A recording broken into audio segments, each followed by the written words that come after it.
What is going on, YouTube people? Northeast Ohio Cards and Comics here today to dig into graded comps. Have not done this in a hot minute. I don't remember the last time I've done this video, but it's been well over a month. I usually like to look at this every month to 3 months, just kind of depending on what's going on in the wide world. And this is just our little check-in to see how PSA versus BGS versus SGC versus CSG, the four major graders, are comparing against each other so we can make intelligent decisions about who to send our cards to for grading. As always, a couple caveats here. Like, comment, subscribe, all that jazz. Market movers, link in the description down below, all that nonsense. I try to look at cards that all had comps around a similar time frame.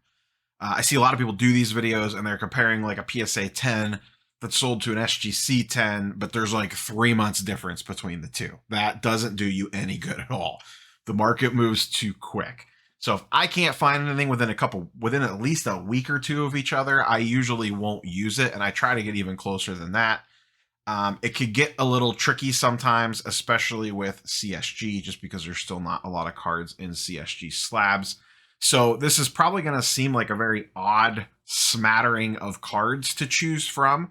I try to get different sports, but the reason why I pick these cards is because I could find recent comps across the board, or at least relatively so.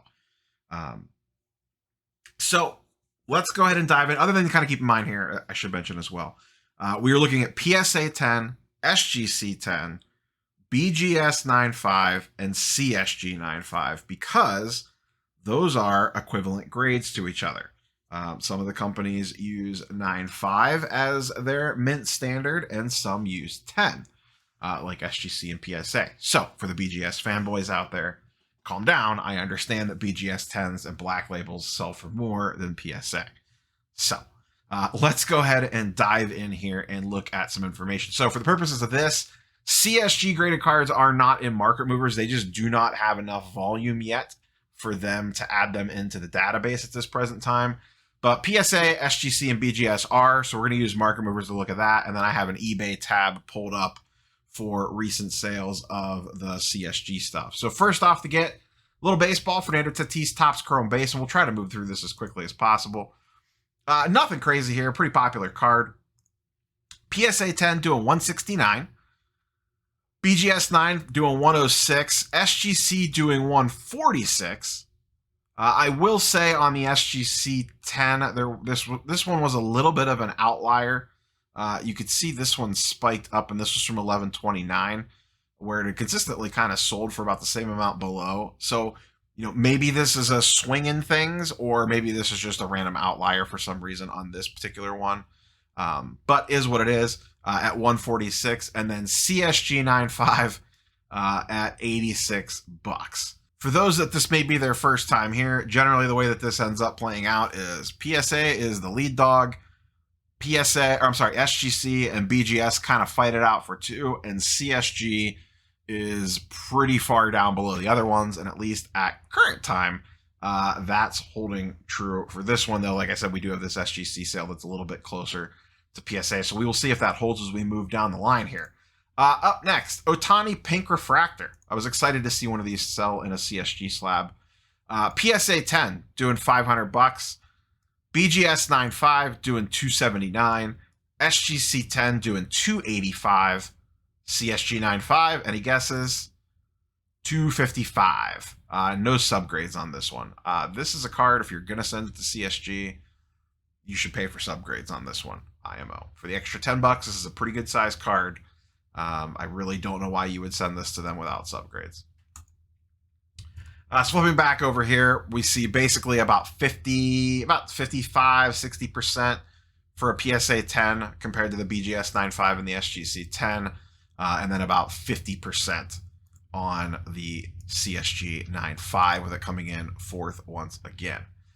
In regards to grading costs, I guess we'll just kind of sprinkle this in now. At time of recording, PSA is about to open up regular submissions at anywhere from between $90 to $110 a card. We really don't know quite yet.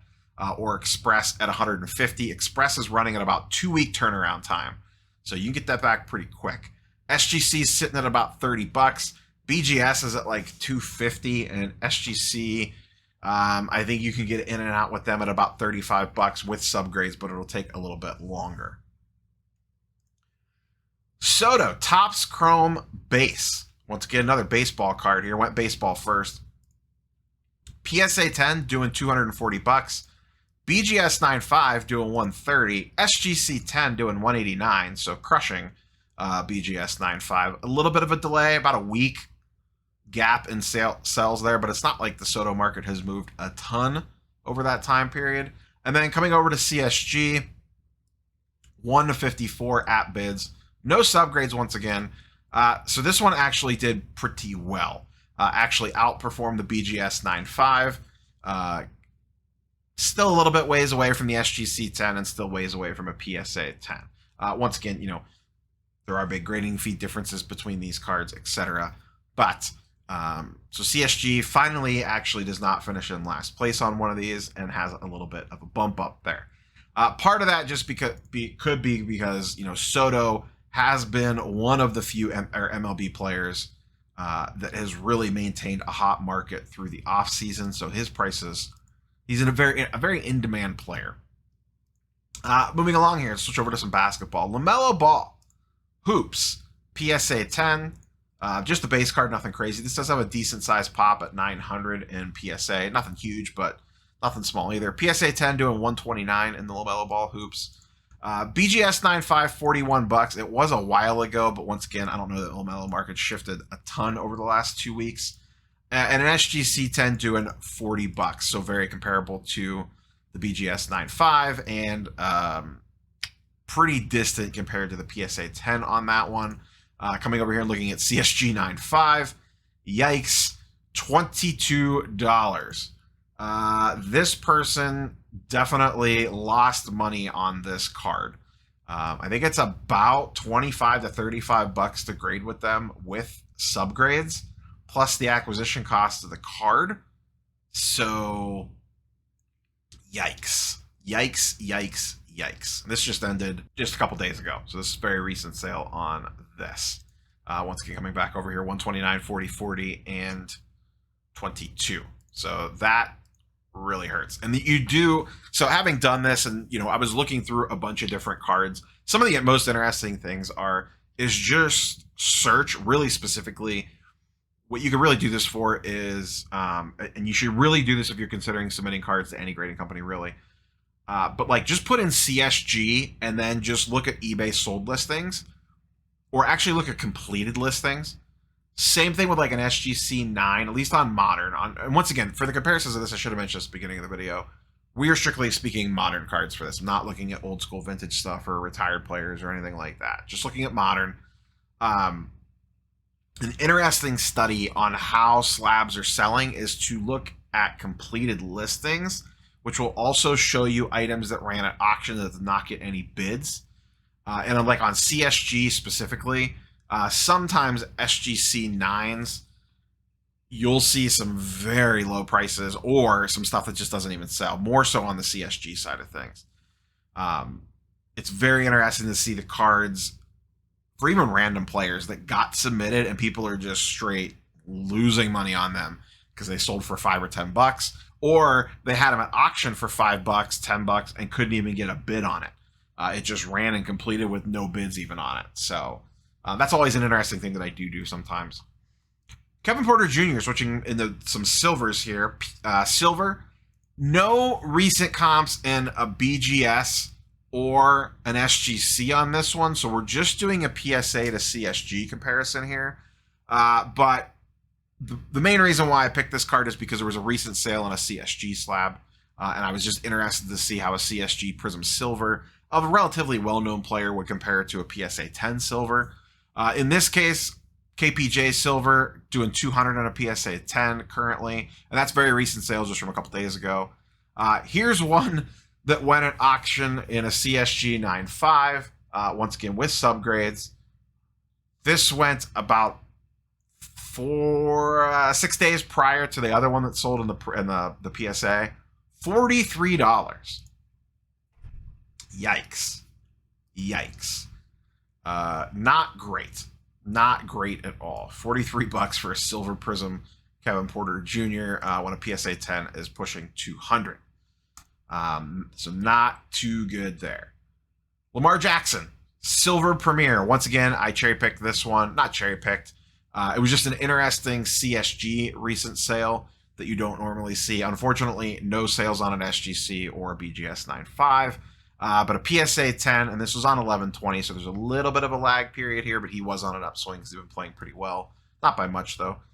PSA 10 doing 425 on his Silver Select Premier, and a recent CSG on December 2nd, so about a week after the PSA 10 sold. See it there with subgrades, $73, so less than half on that one. So not too great of a look there as well. Coming over here, a little Joe Burrow. Select field level silver. No CSG sale on this one, but we do have the other three companies all with sales relatively around the same time. PSA 10 on 11/30, so 5 days ago at time of recording, doing just under $1,000, 960. BGS 9.5 doing 670, and a SGC 10 doing 580. So once again, doing a little bit better than 50, around 60%, give or take. So what can we draw out of this from like a macro level? Just some general, I'm painting with a very broad brush here. In my opinion, it's really hard to actually grade with CSG right now if you are flipping.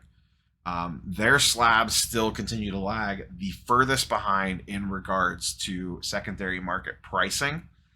I see a lot of people saying that they are targeting CSG slabs to either crack and submit to other places or to hold. I would, if I was going to target CSG slabs, I would do it more to crack and resub on bigger cards if you could find them in CSG slabs for good prices. Buy things that make sense to send the PSA at $100 express. I don't like the idea. I see a lot of people float this, and I guess it just depends on the player that you're buying, but I see a lot of people say I am stocking up on CSG slabs because eventually the market is going to correct and CSG slabs will be valuable.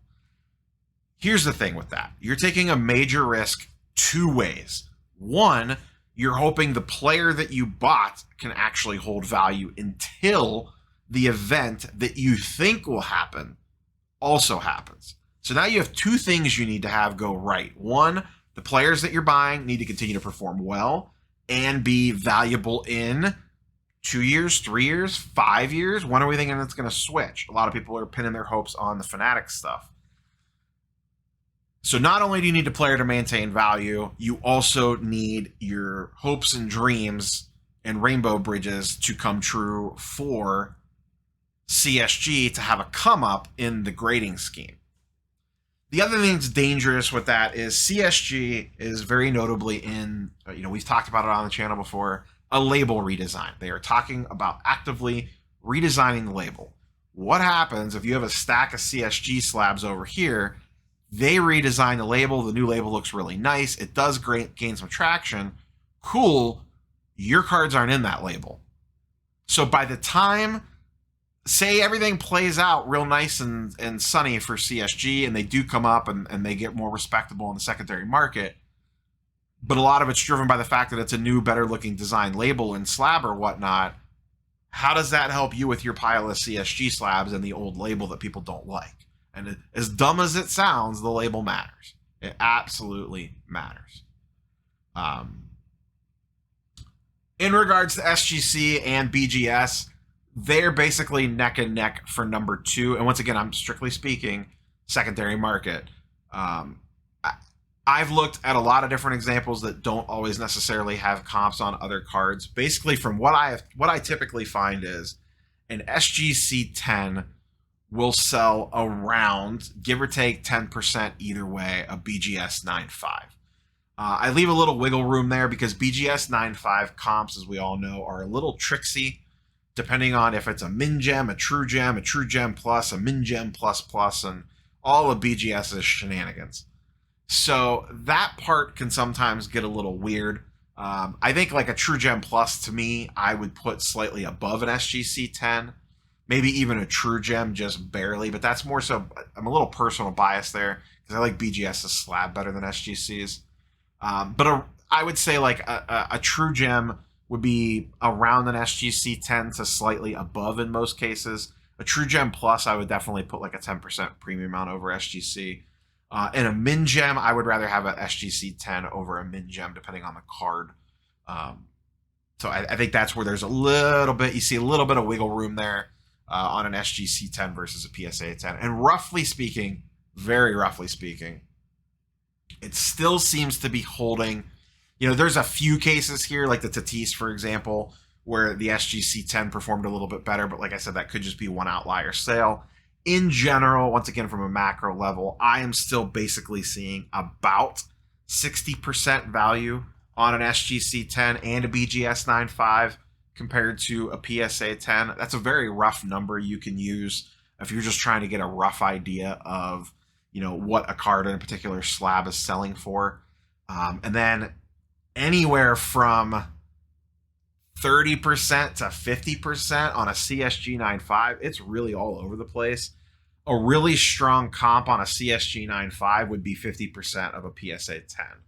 Some do get that value, some don't. I forget, you know, looking through here exactly how many pulled that off. You know, this the Lamar Jackson silver here, $73 compared to $425, is a massive difference on those two cards, like massive.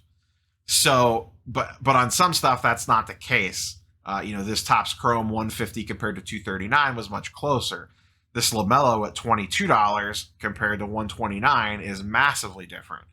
So it's really all over. CSG comps in general are really all over hell. And that's part of the reason why I just don't know that they're very viable to submit to, at least for a flipping standpoint. You know, Dakota Sports Cards Anonymous was recently talking about using them for cards like 90s footballs inserts, early 2000s football inserts that don't have a lot of stuff in other slabs. That could potentially be an angle, and maybe you pull a little bit better comp on something like that. If I was going to get cute and I wanted to use a lower cost option, I would probably just go SGC still for $30 a card with around a, you know, 1 month to 5 week turnaround time, give or take. They list their turnaround times longer than that. And then the other big macro takeaway here is it's other than RPAs or thicker cards, it makes little to no sense to use BGS, at least for a flipping perspective. If you're buying to grade, or if you're grading to sell, essentially, unless it's an RPA or like a Contender's Optic where it's thicker card stock, there's no reason to use BGS. There's just no reason to use BGS. They are, you know, maybe slightly more liquid than SGC. That's another component of this that we didn't talk about, is the liquidity side of this, and people, you know, looking for particular slabs or ignoring certain slabs. So there is some of that aspect as well. I still believe PSA is the, I mean, I don't believe it. I firmly believe PSA is still the most liquid slab on the market in regards to the most amount of eyeballs. I've talked about this a lot on the channel. When I walk a card into a room to trade it, sell it, whatever it, I want it to appeal to the most amount of people in a room, and a PSA slab is still going to do that compared to the other ones. There will be a certain segment of people that will just not look at the card because it's in X, Y, or Z slab. It just kind of is what it is. So that's something to factor in as well. With PSA's prices getting slightly reduced, that'll open up the floodgates to some more cards heading that direction. We'll see where this goes with comps as we move forward with that, as more and more stuff begins shifting their way, and as time progresses, when PSA opens up some lower service levels. It'll be really interesting to see what this looks like in a few months, like when we get, you know, like this year's Prism football. Like, what does a Mac Jones silver Prism go for, even a base Prism go for in CSG, PSA, BGS, etc.? Like, what is that stuff? What does Trevor Lawrence go for? And then in basketball, what does Cade Cunningham go for? Because PSA will have the $100 regular option open. That will make more sense for like Prism Silvers to go that direction. Some people will still send them to the other places, but it'll be interesting to see once we get some data on that, you know, a couple months after those release. I think that'll give us a lot better idea of where we're sitting at comp wise for some of this stuff. So That's all I have for you guys and girls. Hopefully this was helpful. Like, comment, subscribe. Catch you on the next one. Peace.